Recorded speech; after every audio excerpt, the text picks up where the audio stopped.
विधान परिषद निवडणुकीमध्ये 17 पैकी 6 जागा बिनविरोध झाल्यात। विधान परिषदेच्या 11 जागांवर आता थेट लढत होणार आहे, तर 8 जागांवर मवियाच्या उमेदवारांनी माघार घेतलेली आहे।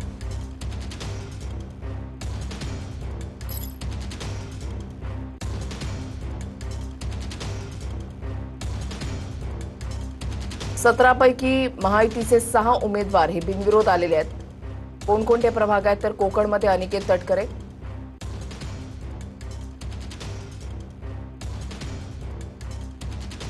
कोकण मतदारसंघात राष्ट्रवादीचे अनिकेत तटकरे, ठाण्यामध्ये शिवसेनेचे रवींद्र फाटक, पुण्यात राष्ट्रवादीचे विक्रम काकडे, अहिल्यानगरमध्ये भाजपचे प्राजक्त तनपुरे, यवतमाळमध्ये शिवसेनेचे दुष्यंत चतुर्वेदी, तर वर्ध्यात भाजपचे अरुण लखानी बिनविरोध निवडून आले।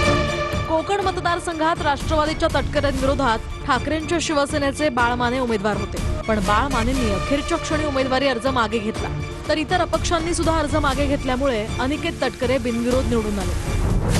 ठाणे मतदारसंघात शिवसेनेच्या रवींद्र फाटक यांच्या विरोधात शरद पवारांच्या राष्ट्रवादीचे अभिजित पवार उमेदवार होते, मात्र वैयक्तिक कारण देत अभिजित पवारांनी उमेदवारी अर्ज मागे घेतला। इतर कुणीही या मतदारसंघात अर्ज भरलेला नसल्यानं रवींद्र फाटक बिनविरोध निवडून आले।